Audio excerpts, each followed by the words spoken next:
Hello YouTube! I haven't been on here for so long and really sorry about that, and my plan was to make a lot more sort of videos, but it's been quite a while since I've sort of popped on and done any sort of art demonstrations or any sort of arty videos. So I thought that I'd come on today just to do a bit of painting and just to think about mark making and different brush strokes, and like talk through some of these ideas and how they might be kind of useful for you when you are making your art, or for some ideas and experiments. So first of all, I've just kind of done a bit of just a tiny little bit of acrylic paint, just in a bit of a square, like quite a lot of water on that one. One of the things that people often think is that there's almost like a secret to kind of secret formula to art, and actually there isn't really any kind of secret sauce or anything like that. Every artist has their own individual kind of preferences and own individual kind of style of working, and here I've got like different marks, different kind of sort of like a jig-jaggedy lines sort of thing. We can go for sort of quite curvy sort of lines, building up something. I suppose in theory I could stick to all the same sort of colour scheme just to think about that. If someone who was doing the same sort of thing, then it might be that with a pencil, sort of like a spirally thing. Now a spiral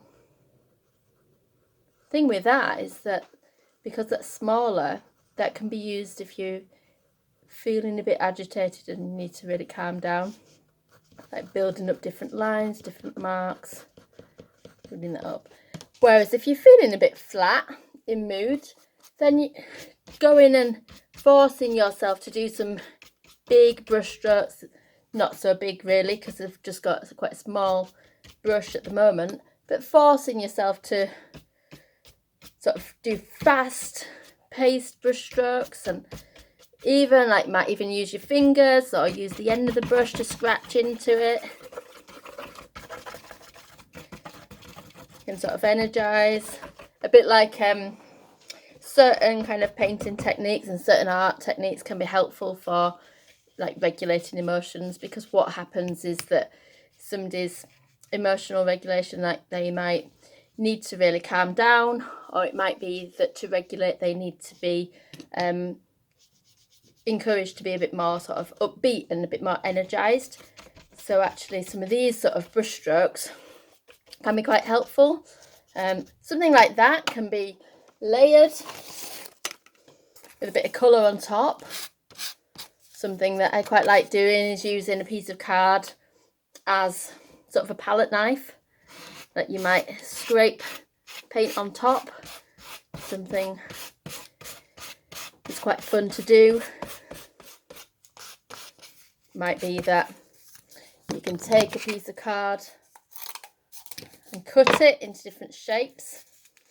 I've got this card, I'm just going to fold it over, so I've got like a bit of a V shape, if you can see. I'm using that card just to build up a surface. So some of these surfaces can be quite good for if you were maybe wanting to find a way of painting textures, find a way of sort of building up a surface. It might be that you could use the corner of the brush and have of the piece of card, little dots, have the same sort of effect with the end of a brush.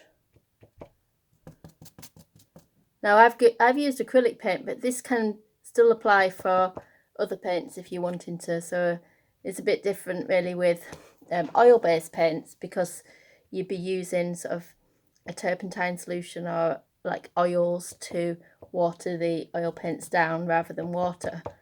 But the same sort of mark making principles would apply. So some of those things could be sort of layered together. You might build up that surface, mixing these together.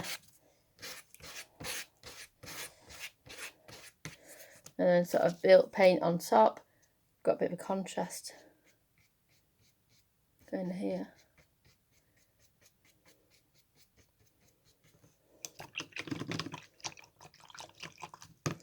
So I've got just a few bits there. Try and think what else I can do. Something that's cool to do, I think so anyway, is like I've got a wax crayon. So this is called Wax Resist. So all I'm going to do is just draw a little bit with the wax crayon. So you can see this better because it's an orange crayon. I've got a yellow one as well, maybe going back the other way. But the same sort of thing, if you were to use like a crayon that's the same colour as the paper, like go for like that matches the colour of the paper, then you get a contrast. So we're going to use the water-based paint over the top. You just need a little bit more water. And then the idea is that wherever the wax crayon is, the paint doesn't meet that surface. So you see like the colours are kind of shown wax resist. So that works for things like oil pastels as well. Not so much for chalks because chalks smudge, and so you wouldn't be able to sort of have that same effect. But what I do in my artwork is I do a lot of acrylic painting at the moment, and find myself sort of building up surfaces like with sort of a mixture of acrylics and pastels and bits of collage, and it just feels fun.